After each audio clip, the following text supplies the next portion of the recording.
It's time for this week's episode of Brandon Sports Talk.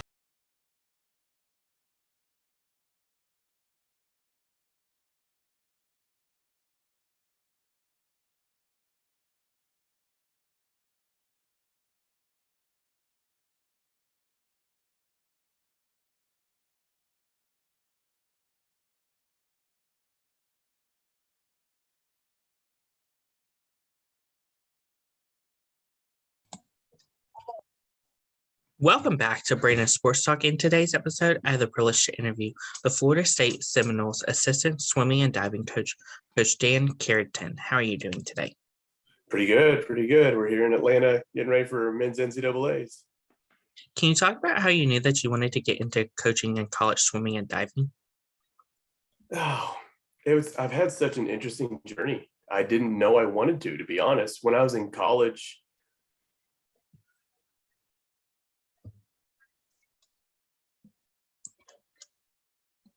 was just somebody who you always knew he cared about you. He connected with the kids very well. I was not a very good swimmer, but he spent a lot of time helping me with what experience I didn't have because I grew up in a very rural area. And he really spent a lot of time teaching me. And he was a huge influence on that. But I was cut from the team my sophomore year because they had a roster cap and I just wasn't fast enough. And so my sophomore year, I started coaching swimming at a high school level in Indiana. And that's kind of when I first thought, this could be kind of fun. This is something I think I could do. That year when I was coaching, I also trained myself and I got a little faster. So then my junior year, coach invited me to come back to the team because he'd seen that I learned a little bit and got a little bit better. But then I got pneumonia because it turns out I'm allergic to chlorine. Isn't that brilliant? And so I never recovered. It took me a long time to recover from that pneumonia. And then so I ended up stopping. I still have in the back of my head sometimes if I ever get in the water, it's like, I could still do that. It's different when you're forced to stop swimming for something like that. But anyway, my senior year, I coached again in a different part of the area, high school and 10 and unders. And that was really fun. Again, we had some success. I was an assistant coach both times for high school and club. And then I graduated college, and for 3 years, I didn't even think about coaching. When I graduated college, I went into the pharmaceutical industry in RTP in North Carolina. I was an analytical chemist. I worked doing quality control testing and development and stuff like that. And then just in 2005, there's a couple times I had an itch to coach. So I talked to a few different places but working full time and the schedules never worked out. And then finally, I started coaching at a YMCA in Durham, North Carolina. Just so happened to meet the head coach at Duke, Dan Colella, in 2006. I met Dan and it just formed this relationship where it was an interesting story because I was coaching at the Y. We had a very serious pool issue where we didn't have a pool for a month, almost 2 months. It was 6 weeks. And I was I had met him the week before at a learn to swim program that the Duke Blue Devils are putting on. And we were talking about doing something like that in Durham as well. And so he hooked us up with some pool time. And I was like, well, hey, I've got some time from when I leave work to when these kids can get in the water. Do you need some help? And he's like, yes. Because at the time it was just him and one assistant coach. That was Don Kane at the time. And it just kind of escalated from there. He and Don are such good friends and mentors. And I just started coaching and seeing how, you can make swimmers fast, but also just the relationships you created with those kids. It just formed something that became, where I am now, which is completely, not the plan at the time. Of course, what was that like getting your first start in coaching and swimming? it was really interesting joining as a volunteer assistant with Duke because, I think the thing you look at when you first get into coaching is how can I write workouts to make kids fast? How can I do this or teach that? And the truth is, all of that can be learned. It's the parts that when someone is just approachable and connectable with kids, that's when you start to see this confidence really climb. And then whatever you're coaching, they really start to excel. And then the rest of it, you can learn and adapt and adjust, make mistakes and learn from them. Was that like learning at Duke as a volunteer assistant to help you in your first assistant role? I mean, it was really good in that you had some kids who were high achievers in every single way. They came to Duke in those early years, they came to Duke first for academics.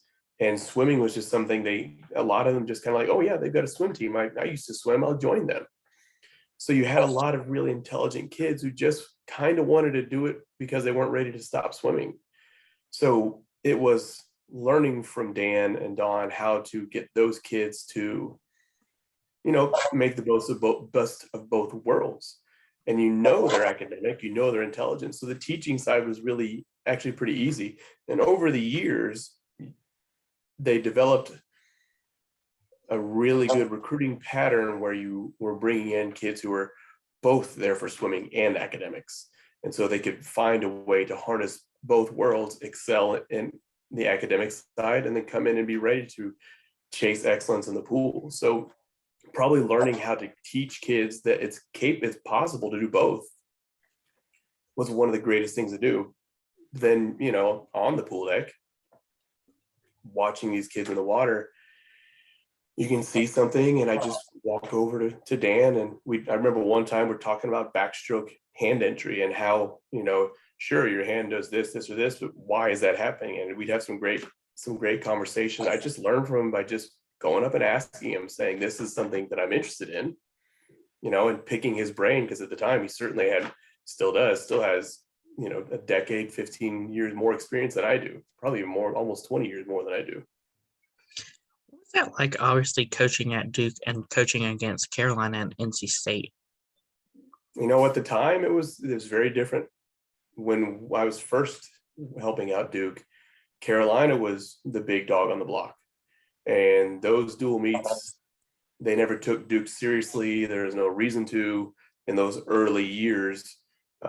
Duke just wasn't a formidable opponent. And then Duke started coming around.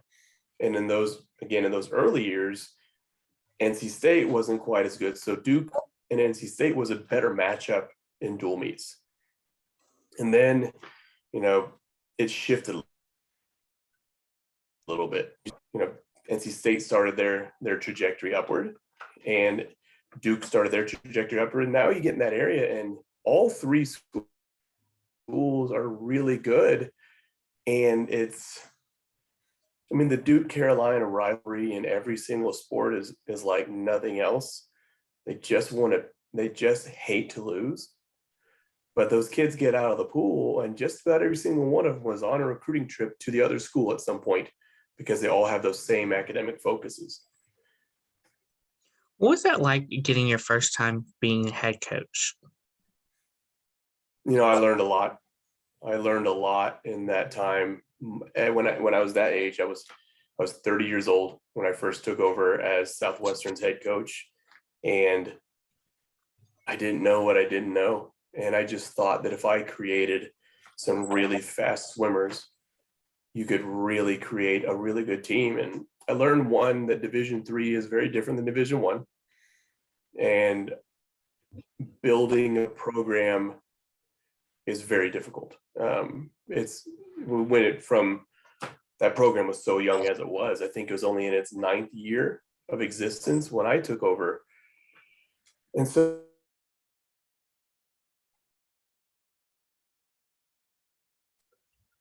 it was, had an All-American. I remember my backstroker sprinter we just identified what was going to make her really fast, and it really worked.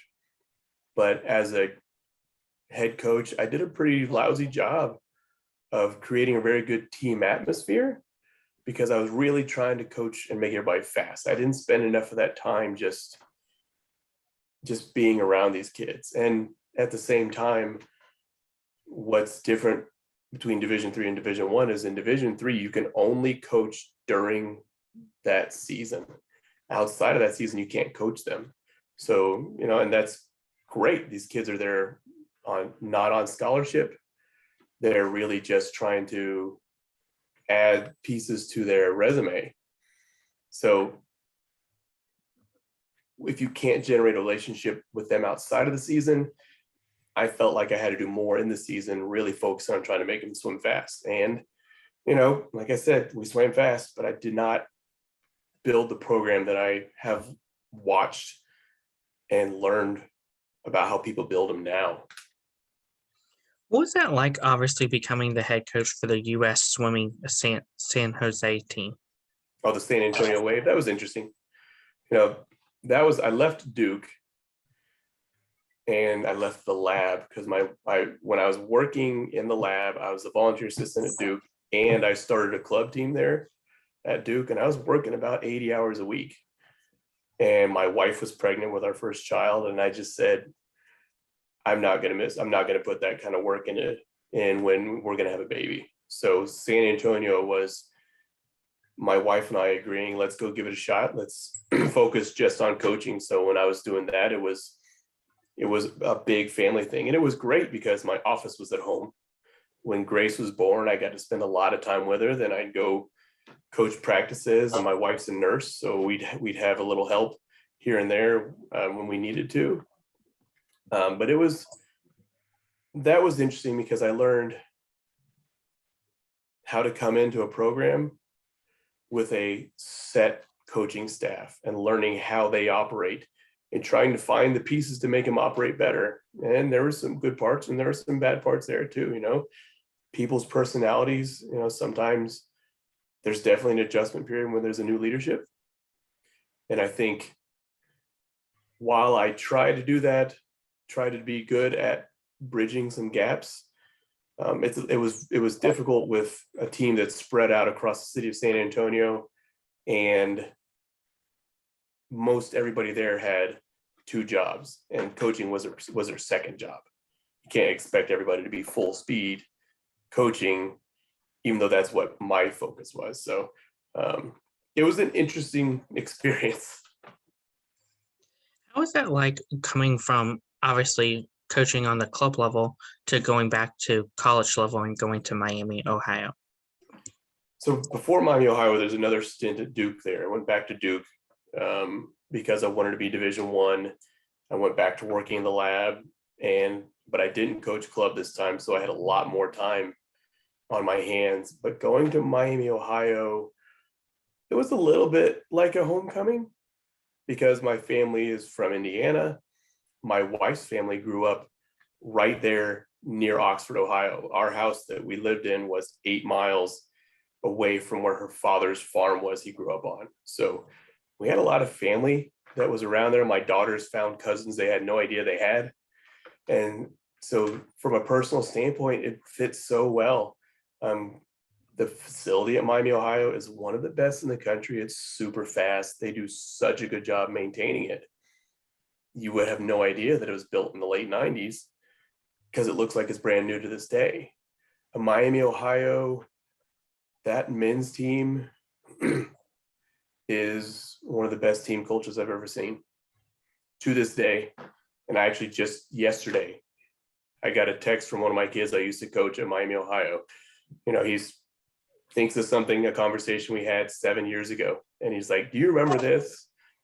And that's the stuff that's just fantastic. Those men, when I was there, 2015 MAC championships were up at Spire Institute in Geneva, Ohio.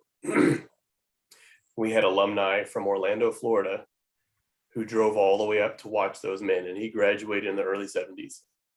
And every year, those men come back and support that team. And it just continues to build on itself. And that's just the team culture that Pete Lindsay built there was, this is something you're investing in.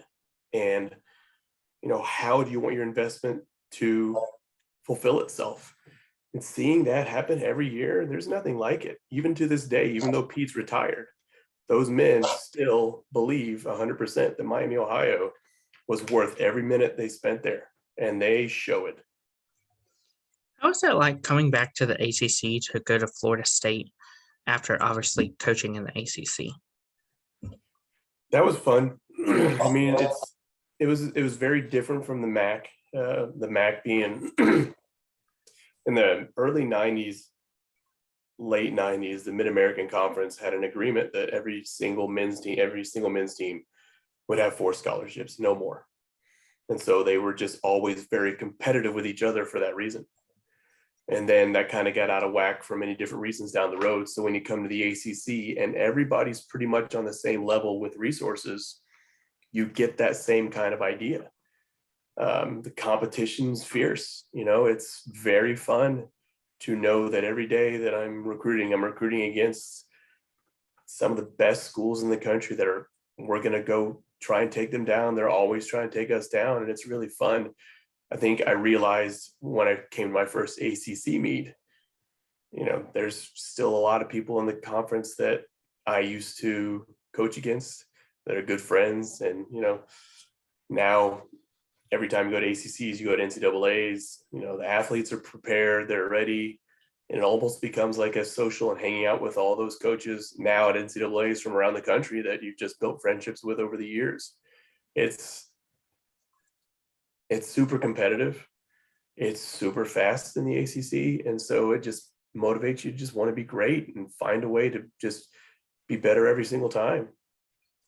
What is that like, obviously, coaching against, obviously, Duke and Carolina, who you obviously coached against at Duke? I mean, it's like I talked about earlier, just the ebbs and flows of how each team grows and expands and competes.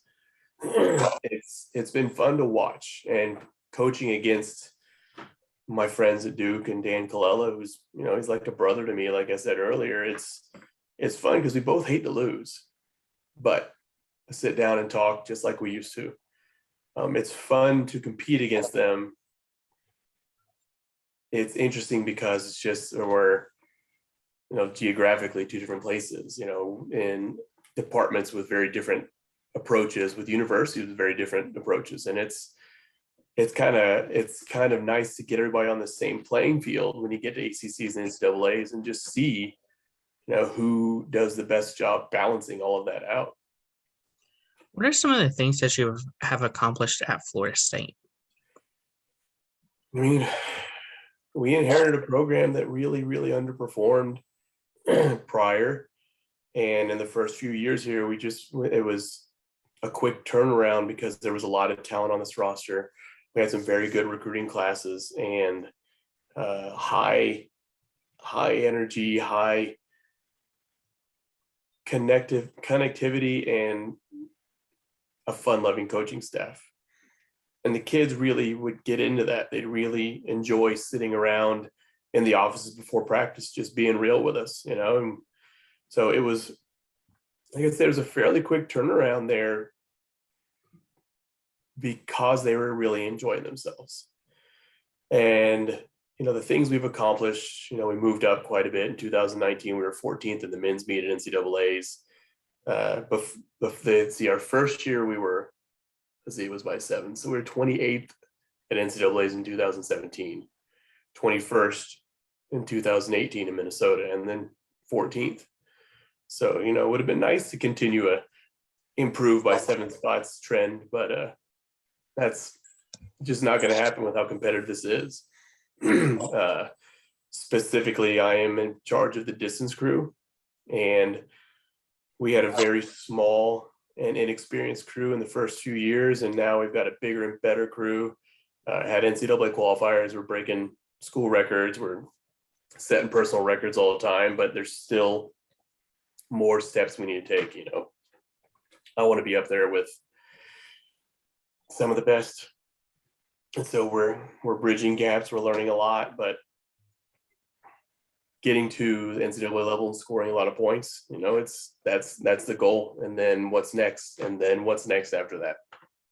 Can you talk about, of course, the culture that you've helped build for the Florida State swimming and diving program? The culture here at Florida State really is one of the most diverse in the country. We've got kids from all over the country, all over the world. And because we have all these different backgrounds culturally, geographically, everybody brings a little something different to the table. And so that's where, like I talked about earlier, when we just sit in the office and the kids are in there before practice starts, just filling up, hanging out, you learn so much about these kids, and each other does. So you see them go at the holidays. Some internationals can't fly all the way home, but they go home with this swimmer who lives in Atlanta or this swimmer who lives down in South Florida. And so they really create this friendship family bond. And then when they get up in the pool, it continues there. Sometimes when they're racing, it gets really competitive. And I remember when two of our men would get up on the blocks every day and just talk trash and give each other grief whenever one of them lost to the other one. And then they walk out and figure out where they're going to get dinner. The culture there has really been the kind where the kids built it based on caring for each other and learning about each other. And it's fun to watch. Selfishly, for my own children, my two daughters, they get to really learn some cool stuff. And kids come over to my house for dinner, and someone's from Sweden or somebody's from Canada. And one of our young ladies a few years ago from Brazil came over and taught my daughters how to make a Brazilian dessert that they used in a project at school. So it's really fun to see how coming together from around the world has brought these kids into what makes the world feel really small. What is that like, obviously, coaching not just the men, but also coaching the women's swimming and diving team too? It's fun. And contrary to popular opinion, I don't think you coach them differently. Conversations are different. But they can be coached the same. Women want to compete against men every day. Men want to make sure they're not getting beaten by the women every day. It's what's different is women's confidence is different than men's. Men will always be extremely confident, even when they shouldn't be. And women struggle with that confidence when they have been doing so well. And so it's finding that balance of teaching them to really believe in themselves and understand that what they're doing and what they're capable of is so much more next level. Or the guys, that confidence is there. So the more you just keep them relaxed and having fun. I mean, here at the NCAA meet, these guys we're just getting ready to start competing tomorrow night, and they're just relaxed. We're just down here eating lunch together, just having fun, cracking jokes and telling stories. And during the women's meet, it's not that different. There's a lot more laughter at the women's meet because they giggle a lot. What does the recruitment process look like for prospective student athletes looking to become college swimmers? I mean, a lot of them, the number one step they should always do is just reaching out to a coach. I think you have to be honest with yourself about what you're looking for and what you're capable of doing and what you're willing to do. And I get contact all the time from kids at different levels, and what are you capable and willing to do is very important. But them reaching out to the coach is really important. And if a coach is at your practice or watching you at a swim meet, walk up to them and identify yourself and talk with them a little bit. That's really important because, yeah, our sport is very black and white in that you're either fast or you're not based on the clock. But there's a lot of kids I've watched swim that I just knew they were going to go really fast. You could see something in their demeanor, something in how they carry themselves or their stroke that hasn't quite developed yet. And then boom, there they go. They're really fast. So yeah, times are important, but there's a story behind the times, and seeing these kids and how they're going to prepare is really important. But that number one thing is you have to be willing to talk to the coach and show them physically with video, or if they come to a practice, showing them what you're capable of. What does the official visit look like at Florida State on the swimming and diving side? I mean, it does depend on the time of year. Official visits always have lots of meals. Everything seems to be scheduled around meals. But the number one the number one priority on our official visits is getting these kids to interact with our team. When they come on a visit, how they interact with the swimmers and the divers is more important than anything, because our team knows how we operate and they can see how somebody can fit into that. And somebody who's a really fast swimmer but just doesn't fit the culture that we've developed is not going to be quite as valuable. And the athletes have to see the total value of that person in a human sense, more so than just how they operate when they're racing. And so, we get as much time as we can with the athletes. They spend a lot of time with the coaches on the phone and in the recruitment process prior to and after a visit. But that team aspect is very important. What is it like, obviously, seeing those recruits come on campus and fall in love with Florida State? It's fun. I mean, it's really fun. So many of their coaches we know. So like this year we had some visitors and we're at lunch before we go to a football game to go down on field. And I'm just, hey, let's send a picture to your coach, sending pictures of their coaches. And you can just see it in their eyes when I go back and look at the pictures, like they really love it here. And that person's going to commit anytime now. And that's fun to see. You can just tell. Some of them are very tense and, probably thinking a lot about what they've seen, comparing to other schools, but it's the one who you can just see them very comfortable. That person's ready to make this home. Of course, what advice would you give those high school athletes looking to go into college swimming and diving? I mean, I think the number one is be honest with yourself about what you're willing to do.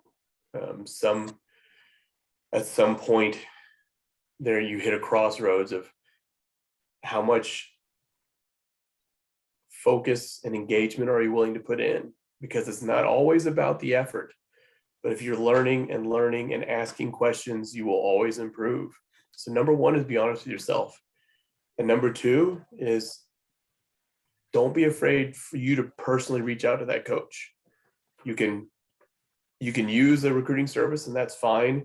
There's a lot of value though when they reach out to that coach specifically and can have that conversation that is more personal than an email or a text message. What advice would you give those college swimming and diving players looking to go on the Olympic level? I mean, you got to be really committed to that. You have to understand that there's going to be, if you want to be an Olympian, and if you want to be a medalist, you're going to have to give up some things that are pleasures. You're going to have to make some sacrifices that the ordinary person is not willing to. And a lot of that is social. A lot of that is, eating correctly, budgeting your time correctly. There's going to be a lot of sacrifices. Now, you have a very short window to be able to do that. And if you can do all that, the rest of your life can be exactly what you missed out on. But if you want to be an Olympian, if you want to be a medalist, you have to be willing to sacrifice those things that a normal person will not. What advice would you give future college coaches looking to get started in coaching in college swimming and diving? Network. Apply for every job that you're interested in. And then if you don't get the job, that's okay. That's what happened to me. Reach out to the coaches there, reach out to the staff there and ask them what you can do better. And some of it's out of your control, some of it's experience. And that's the frustrating part, is hearing experience. How do I get experience if I don't get hired? But the more you learn from these guys, the more you interact with them, the more they kind of keep you in the back of their head. And down the road, they may have another opening, or they might talk to somebody who's hiring and say, you know what, I spoke with this person and maybe you should contact them and tell me what you think. That's great advice. Where can my listeners find you at on social media? I have a Twitter. I believe it's Carrington FSU SW. I'd have to look it up. I don't remember. I'm on Instagram. To be honest, I'm not a huge fan of social media, but you'll see lots of pictures about my kids and every now and then something about Florida State, but I'm getting old and I'm not as active. Where can my listeners find Florida State swimming and diving on social media too? Oh, all of them: Facebook, Instagram, Twitter. I don't think we have a TikTok yet. Thank you again, Coach Dan Carrington, for your interview, and best of luck in your future with the Florida State swimming and diving. Thank you, Brandon. Appreciate it. You can find Brandon Sports Talk on Facebook at Brandon Sports Talk, Instagram at Brandon Sports Talk, Twitter at Talk_Brandon, and you can find me on YouTube at Brandon Sports Talk. Don't forget to like, comment, and subscribe. Thank you again, Coach Dan Carrington, for your interview, and best of luck in your future. Thank you. You've been watching Brandon Sports Talk. Please feel free to like, share, and subscribe to Brandon Sports Talk on social media and on YouTube.